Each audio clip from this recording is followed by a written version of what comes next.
Hello, and welcome to my April book wrap-up. So, this month was not a big month. I only read 5 books, 5.5 I guess, but it was a good month of reading. Every single book I read was a 5-star read, so without further ado, let me show you the series that I read. I'm obsessed. And the reason why I only read 5 books, other than me scared to read any other book because I know that they won't compare, is because look at these girthy boys. I mean, come on now. So, I'm gonna try to put into words how much I love these books and try not to give any spoilers away because it is a beautiful series. I think there's still another book coming out, hopefully, because I can't imagine me being done with the series. Like, I'm obviously gonna reread it, but if there's like no more new books, I just cannot handle that. So let's just start with the first book, A Court of Thorns and Roses. I mentioned this book at the end of March because I had gotten like halfway through it and I was like enthralled with it. I finished it that night, I think. I read it in 2 nights. And I like to read in bed before going to bed, which maybe is not the best idea if you want to read these books, because then I could not fall asleep because I was just like, oh my gosh, what's gonna happen next? Like, I just could not relax after reading it, or I would just stay up so late reading them and then I'd be so tired the next day. But this book, it's just so beautiful because it's the starting of the series, and so it's setting like the stepping stones, if you will. It's laying out the world, and I'm not like a big fantasy girly. I would say the only other fantasy series that I've like proper read is Harry Potter. Like, I'm not a big fantasy girl. I'm usually just a YA fiction. But when I tell you these books, I have never experienced anything like it, where I literally was transcended into where these books take place. Like, the world building was so good that I would like hear a noise or like something would get me out of the book and I'd be like, whoa, like I'm not in a fairyland. Like, I am fully just like here. And then I'd get really sad because I'm just a mere mortal, you know? Got no powers, don't have wings, don't have cute little pointy ears, whatever. But this book is so good. Like, multiple times I was reading and I had to get out of bed and like pace my floors and like put it down and do some exercises or like bang on my wall or screech or something. Like, I needed to get out the energy. Like, never in my life have I read a book so beautiful that like I needed to like expel energy. Like, I thought I was gonna vomit. Like, I literally needed to like get out of my, like, I literally could not handle it. Like, I was like, at one point, because like the 2 main characters, Farah and Rhysand is the High Lord of like the Night Court, because there's 7 different courts: seasonal, and then solar courts. Solar courts dawn, day, night; seasonal, spring, summer, autumn, winter. And so he's like the most powerful High Lord. And when he makes his appearance and he makes the High Lord of Spring get down on his knees and beg him, I literally had to like take a break. Like, I was already pacing because they're like getting scared because they could feel his like power enter the mansion. And I was like, nah, No, no, no, no, no. Like I was not ready for it. And then when he came in and made him kneel, I had to put it down. I was like, I don't like. Is this the part where I have to put this book down and we need to not read this series? Like, I genuinely don't know if I can go on. Like, I think I'm going to like physically combust. Like, my body is going to leave this realm. Like, I cannot. Like, I'm gonna explode. Perfect mixture of romance and like, ooh, like not even just romance, but like relationship building, like friends. And I loved seeing the like relationships between the courts and how they all were like, some of them were friends, some of them were definitely not friends. And then I'm trying not to give spoilers because I don't want to give spoilers, but something crazy happens. Okay. So all I'm gonna say, this is my final remark on this book because I don't want this video to be 10 hours long of just me talking about the series.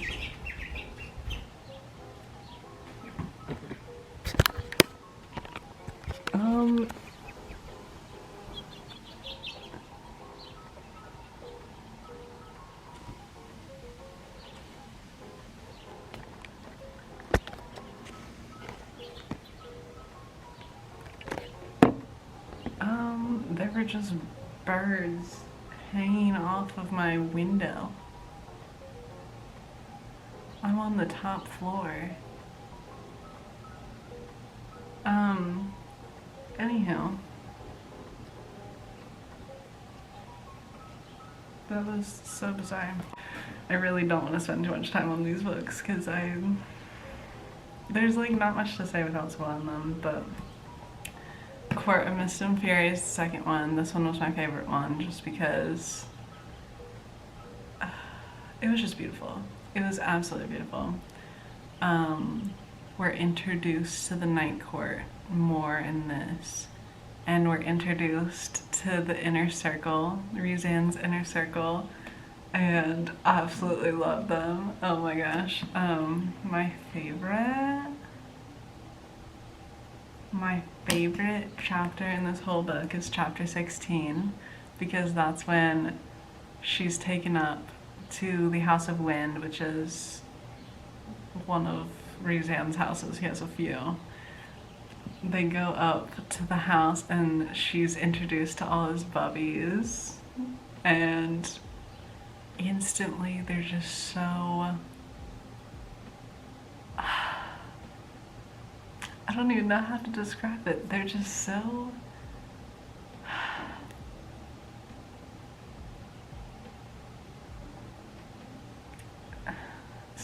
like so family-like, I guess. I mean, they've been around for 500 years, so they've definitely gotten to know each other, but I don't know. It's just, there's reading the chapter was like, well, also just reading these books because that relationship obviously carries throughout the series, but just, I don't know, it was so beautiful and it just made me feel so warm because they all care for each other so much. You can tell that they've been through so much together. And it was just so beautiful, and Farah literally just like comes in. This is her first time meeting them and they're already like joking around with each other, and it's just not what you would expect from the most feared court in all of the lands. Like, you just wouldn't expect that. And then for them to be so just lighthearted and funny, and they joke so much. Like, the banter in these books is so beautiful. And I don't want to give too much away, so that's all I'm gonna say about that. But this book is definitely my favorite of the series, just because it was so beautiful. There wasn't too much conflict, but there was enough for it to be like, okay, boom.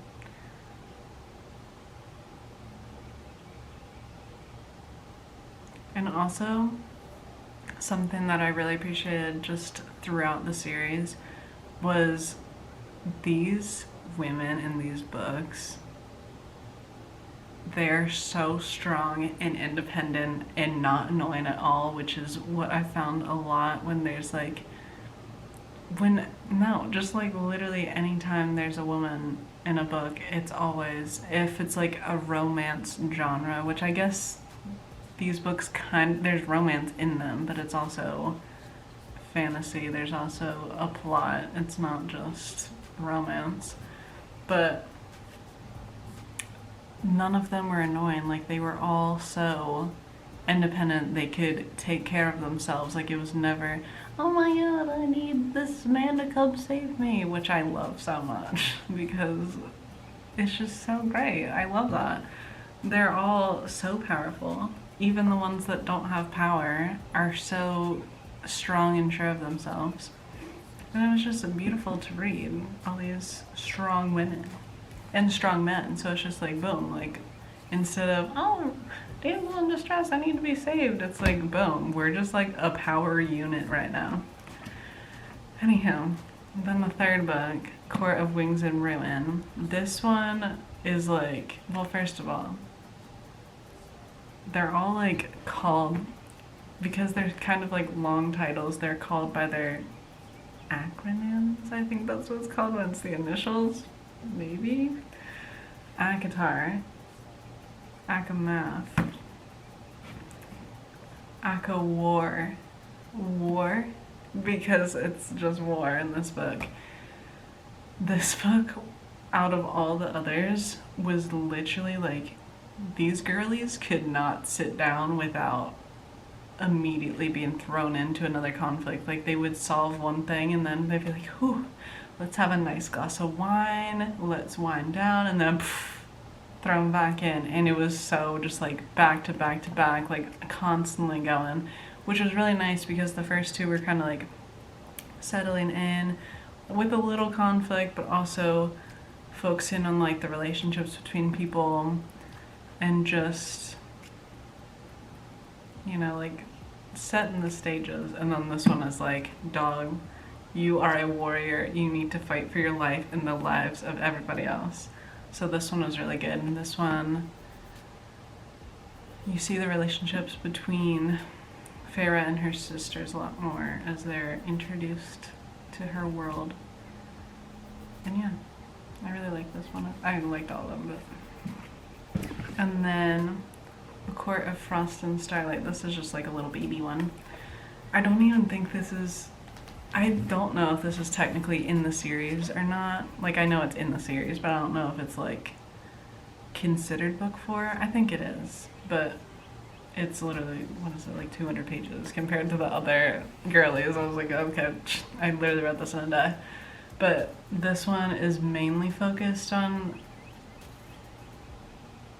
Farah and her mate. Boom. That's a way to not spoil anything. Farah and her mate.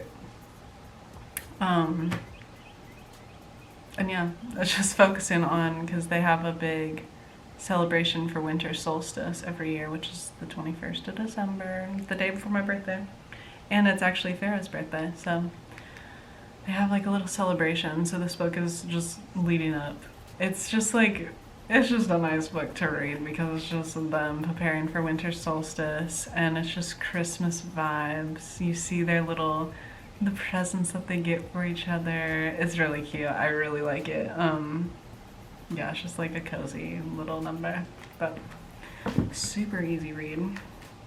And then the last book, hopefully not forever, Court of Silver Flames. This one, 750. This one's the biggest, but beautiful. This one focuses on Nesta, who is Farah's sister, and Cassian, who is Ruzan's brother.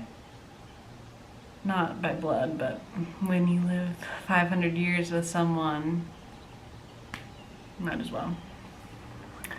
And this is about like their friendship, like relationship kind of vibes, and also just Nesta growing into herself. This one was, I don't know, I don't really relate to Nesta because Nesta goes out of her way to be really harsh and mean to people. Like, she even mentions in part of this book how that's always been a strength of hers, is to pick out exactly what to say to hurt someone the most.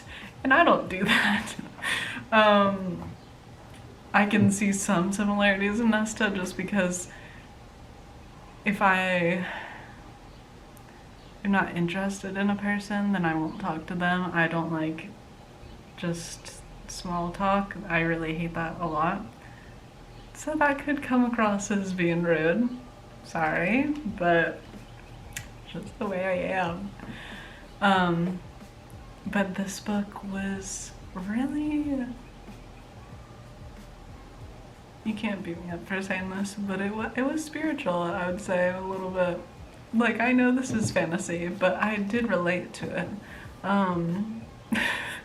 That's just really unhappy with herself, and she doesn't want to be the way she is. She wants to change, but it's just how she's always been, and she's gone through a lot. Like, she went through a lot in A Court of Wings and Ruin, because like the war hurt so many people, it took so many lives, like it was a war.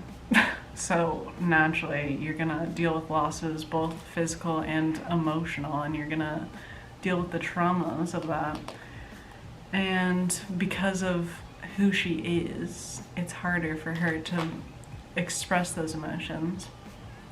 And so this book is just, it's about her like coming to terms with who she is and slowly letting her walls down and letting people in. And I think like the main thing that I got from this book, and something that I definitely need to learn, is it's okay to be vulnerable with people and to let people in. Because her big thing was like, oh, I don't want to like show that I love people, even in like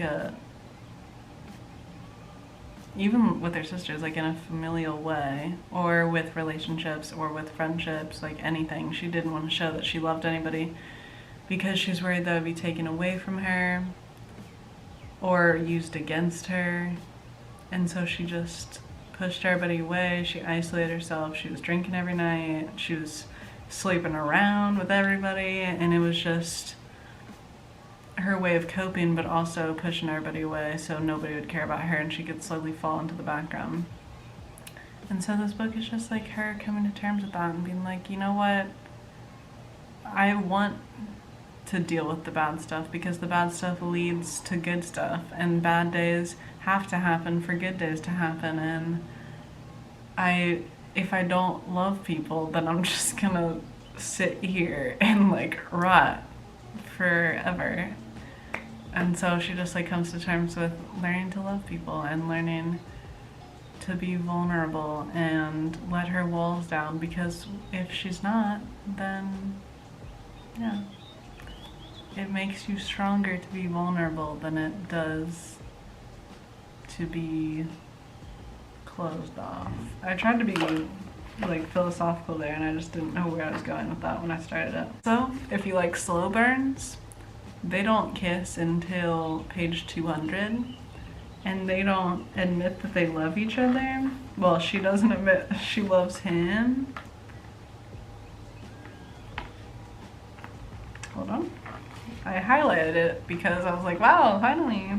So this book has 751 pages, and she doesn't admit she loves him until page 726. So if you like a slow burn, but also like where you know that they both really care for each other without saying the words. So yeah, I really enjoyed the series so much, and I couldn't recommend it enough. I put off the series for so long because I was worried that I would never read a series as good as it again, and I was worried I'd get a really bad book hangover after reading them. Both of those things might be true. So I don't know where to go from here, because I know any book I read right now will just, I might as well just read a brochure. on some random disease, because nothing is going to compare to these books directly after reading. That being said, I just started this last night and a little bit this morning. But I started reading a new book, a book that I never, it wasn't on my TBR, it's just my mom's friend let her borrow this book and my mom really liked it and she's like, I think you would like it too. So I'm reading that now. It's called Every 15 Minutes.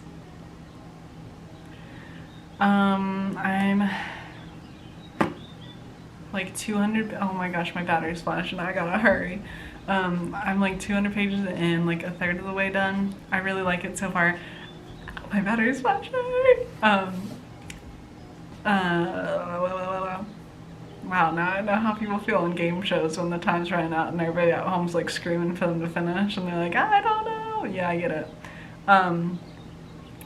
It's really good. It's about a psychiatrist who works at a hospital and is dealing with patients with all ranges of mental disorders. And he also has a wife that he recently divorced and is going through the process of that and the custody of their daughter.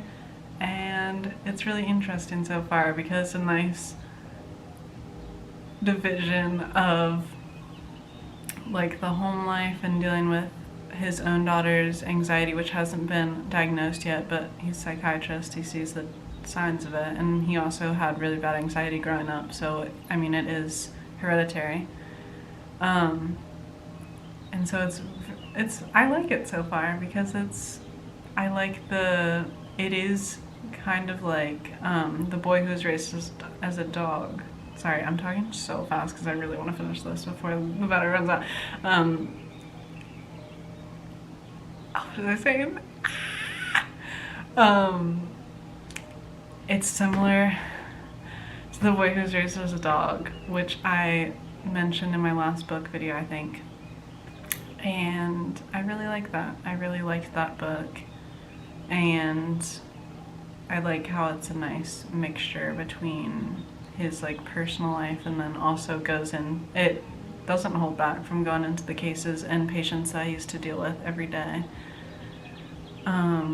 But yeah, I really like it so far. I'll definitely continue reading it, and I think it's a perfect buffer between the ACOTAR series and other books that I want to read, because I know that I couldn't read any other fantasy book for sure right now, and honestly like any romance book, which this could turn into a romance. There's like a little, between him and one of the other doctors, there's a little, nothing's happened yet, but there's a little like,